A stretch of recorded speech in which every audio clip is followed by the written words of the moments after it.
जो यहाँ के स्कूल थे उनमें पिछली दरवाजे में बैठ के अपनी पढ़ाई पूरी की, फिर पढ़ाई करने के लिए विदेश गए, विदेश से पढ़ के आके आपके हक अधिकारों के लिए लड़े।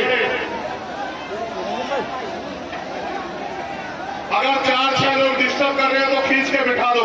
तुम्हारी जिम्मेदारी है कि रक्षा सुरक्षा करना सीखो, वरना ये पाखंडी तुम्हें खत्म कर देंगे, तुम्हारा वजूद खत्म कर देंगे। खींच के बिठाओ।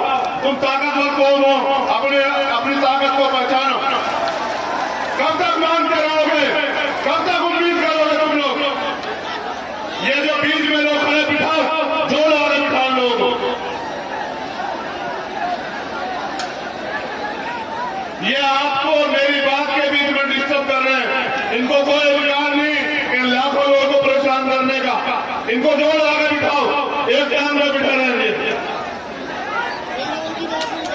ये वॉलेंटियर तुम लोग हटो, तुम्हारे बच्चा नहीं, तुम इधर हो। ये तो समाज करेगा अपना काम, तुम हटाओ लाठियां। ये लाठियां जिनके लिए दिखानी है उनको दिखाना, इनको मत दिखाओ। नीचे बैठो,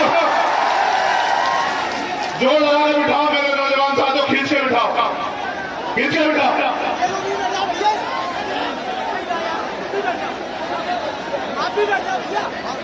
और मत खड़े होने देना, अपने बराबर में जैसा का भाई हो, पकड़ के रखना। कैसे रखोगे पकड़ के? सीख जाओगे धीरे धीरे सारी चीजें। चलो गौर करो मेरी बात में, बोलो। नहीं, अभी आवाज आ रही है, मैं नहीं बोलता, पहले चुप होने दो लोगों को।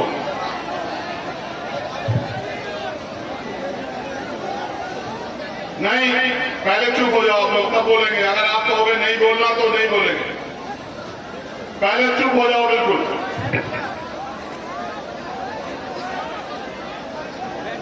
एक मिनट से ज्यादा लेट हो गए तो मेरी फ्लाइट में मुझे तो आसान हो जाएगा जाने में। चलो अच्छा, बहुत अच्छा। मैं इन तीनों बहनों का धन्यवाद देता हूं। बहुत बहुत धन्यवाद मेरी बहनों। देखो, महिला दुनिया में सबसे ताकतवर होती है। महिला 9 महीने अपने पेट में रख के बच्चे को जन्म देती है और खुद गीले सूखे में रहती है। इसकी शक्ति का कोई तोड़ नहीं है। मैं आज मातृ शक्ति को नमन करता हूं दोनों हाथ से। वो डटी हुई है, बहुत बहुत बधाई। अब मेरी बात पर गौर करो। आपको इस देश में कोई भी अधिकार रोने चिल्लाने मांगने से नहीं मिला।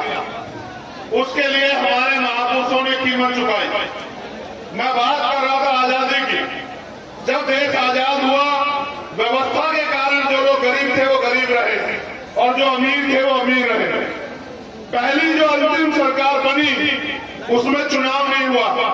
वो चुनाव हुआ, बिना चुनाव में सरकार बनी। नेहरू जी प्राइम मिनिस्टर बने और जब उनकी सरकार बनी, उन्होंने वादा किया कि हम संविधान को पूर्ण रूप से लागू कराने का काम करेंगे।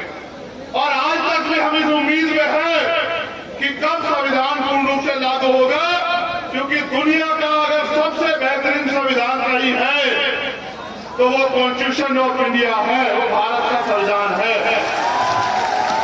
आगे बढ़ो। लड़ाई यहां तो शुरू हुई थी, फिर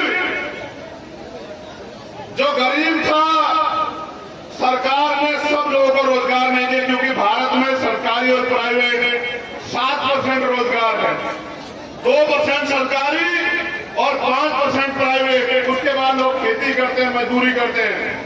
लेकिन हाल क्या है, सारे लोगों को 3 दिन मजदूरी नहीं मिलती। सारे किसानों को फसल का उचित दाम नहीं मिलता। किसानों पे प्राकृतिक मार होती है।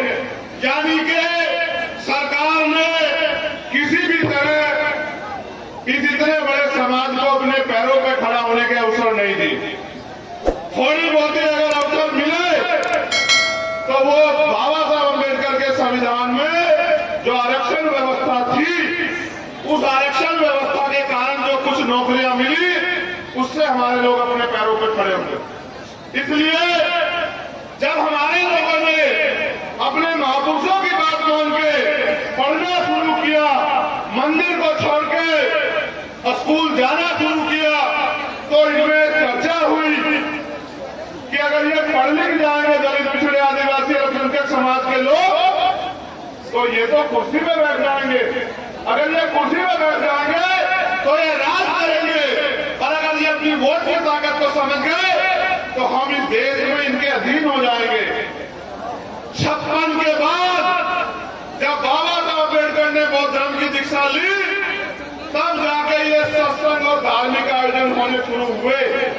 उसके बाद हमारी बहनों को, माँ को, चाची ताऊ को, ताइयों को, बुजुर्गों को किस तरह से धार्मिक आडंबर में फंसा के, उनको शिक्षा से दूर करके, जो गरीबी, बेबसी, इनकी व्यवस्था में जो संसाधनों का वितरण गलत तरीके से हुआ, गैर बराबरी कारण हुआ, जो गरीबी हमारे लोग झेल रहे थे, उससे दूरी होने का इन्होंने रास्ता बताया कि आप हमारे सत्संग में आओ, हम यहाँ से आपकी गरीबी दूर कर देंगे, आपकी बीमारी दूर कर देंगे, आपके बच्चों को रोजगार दे देंगे, आपकी समस्याओं का हल कर देंगे। जो समाज हजारों साल गुलामी में रहा था, उस समाज को लगा कि हो सकता है इन आश्रमों में जाके, सत्संग में जाके, मंदिरों में जाके और तमाम तरह के धार्मिक आयोजनों में जाके शायद हमारी मुक्ति हो जाए।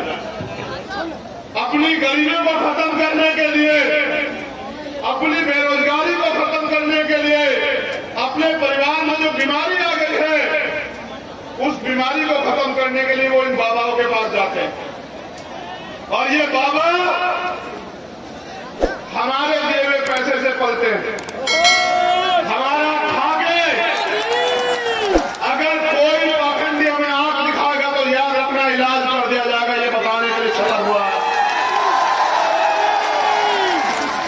हम इनके यहाँ पैसे देते हैं, आप चेक करो। और मैं तो चैलेंज से कह रहा हूं कि बदलेगी सरकार, तुम्हारी एक एक संपत्ति की जांच ना कराई, तुमने किस तरह हमारे लोगों की जमीन दबाई, दलित पिछड़ों की, तब मैं तुम्हें बताऊंगा। याद